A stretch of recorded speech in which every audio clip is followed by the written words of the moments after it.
हर जमीन की, हर मिट्टी की एक अपनी कहानी होती है। एक ऐसी कहानी जो सिर्फ नक्शों या तारीखों में नहीं मिलती, बल्कि वहाँ के लोगों की धड़कनों में बसती है। तो आज हम भारत के पूर्वी तट पर बसी एक ऐसी ही धरती की कहानी में उतरेंगे। महान कवि तुलसीदास ने कभी लिखा था, जड़ चेतन गुण दोषमय विश्व कीन करतार। मतलब बनाने वाले ने इस दुनिया को ऐसा ही गढ़ा है जिसमें अच्छाई भी है, बुराई भी, रोशनी है तो अंधेरा भी है। और किसी भी महान कहानी की तरह आज की हमारी कहानी में भी ये दोनों ही पहलू देखने को मिलेंगे। जी हाँ, ये कहानी एक ऐसी भूमि की है जिसने एक तरफ तो युद्ध के मैदानों में गजब का साहस देखा है और दूसरी तरफ मंदिरों में कला को एक नई ऊंचाई पर पहुंचाया है। ये कहानी है ओडिशा की, जिसे कभी कलिंग और उत्कल के नाम से भी जाना जाता था। तो चलिए समय में थोड़ा पीछे चलते हैं और इस महागाथा का पहला अध्याय खोलते हैं, कलिंग का शौर्य। जरा सोचिए, आज से लगभग 2300 साल पहले का वो वक्त। भारत का सबसे शक्तिशाली साम्राज्य मौर्य साम्राज्य सम्राट अशोक के नेतृत्व में अपनी ताकत के शिखर पर था और अब उनकी नजरें थीं कलिंग की खुशहाल धरती पर।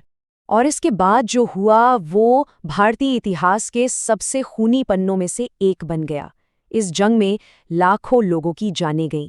कहते हैं कि पास बहने वाली दया नदी का पानी सैनिकों के खून से लाल हो गया था। ये सिर्फ एक लड़ाई नहीं थी, ये एक महाविनाश था। लेकिन कभी कभी विनाश की राख से ही कुछ नया जन्म लेता है। इस तबाही ने सम्राट अशोक का दिल पूरी तरह बदल दिया।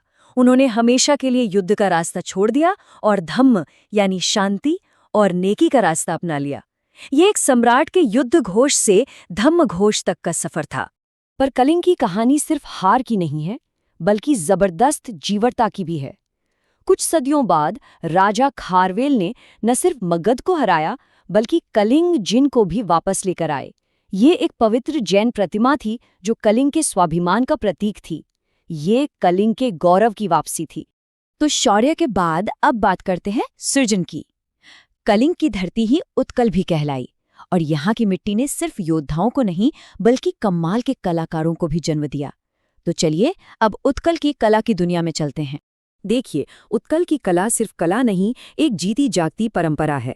चाहे यहाँ के मंदिरों की शानदार वास्तुकला हो, कपड़ों पर की गई बारीक बुनाई हो, चांदी के तारों से बनी नाजुक तारकशी हो, कहानियां सुनाती पट्टचित्र पेंटिंग्स हो या फिर ओडिसी नृत्य की मनमोहक मुद्राएं, हर चीज में एक अद्भुत कलात्मकता है। भुवनेश्वर, पुरी और कोणार्क के मंदिर ये सिर्फ पूजा की जगह नहीं है, ये तो पत्थरों पर लिखी गई कविताएं हैं। इन मंदिरों के दीवारों पर बने हाथी, घोड़े और विशाल पहिए इतने असली लगते हैं कि मानो अभी बोल पड़ेंगे, और आज भी ये दुनिया भर के कला प्रेमियों को अपनी तरफ खींचते हैं। अच्छा, कला और संस्कृति के इस सुनहरे दौर के बाद एक लंबा अंधेरा दौर भी आया, जब ओडिशा पर विदेशी ताकतों का राज रहा। लेकिन इस धरती की आत्मा ने कभी हार नहीं मानी। बख्शी जगबंधु और सुरेंद्र साईं जैसे नायकों ने अपने साहस से आज़ादी की लौ को हमेशा जलाए रखा। और इसी संघर्ष और बलिदान से एक नई सुबह का रास्ता बना। तो आइए अब ओडिशा के इतिहास के तीसरे और सबसे आधुनिक अध्याय की ओर बढ़ते हैं, एक नए युग का उदय। 20वीं सदी की शुरुआत में मधुसूदन दास जैसे बड़े नेताओं ने उड़ीसा के लोगों को उनका गौरवशाली इतिहास याद दिलाया और उनके अंदर आत्मसम्मान और एक अलग पहचान की एक नई भावना जगाई। उन्होंने एक नए उड़ीसा का सपना देखा था और वो सपना सच भी हुआ।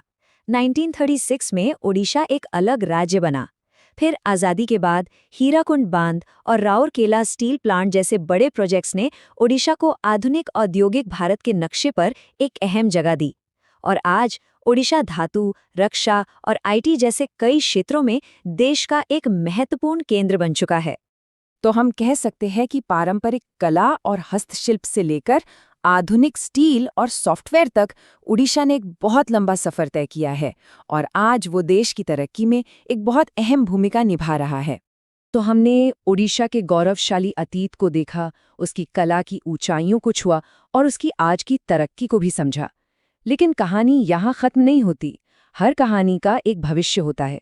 तो सवाल ये है कि ओडिशा का भविष्य कैसा होगा? एक ऐसी भूमि जिसने युद्ध की भयावहता भी झेली है और शांति का संदेश भी पूरी दुनिया को दिया है, जिसने कला को भी पूजा है और उद्योग को भी अपनाया है। वो अब अपने भविष्य का इतिहास कैसे लिखेगी?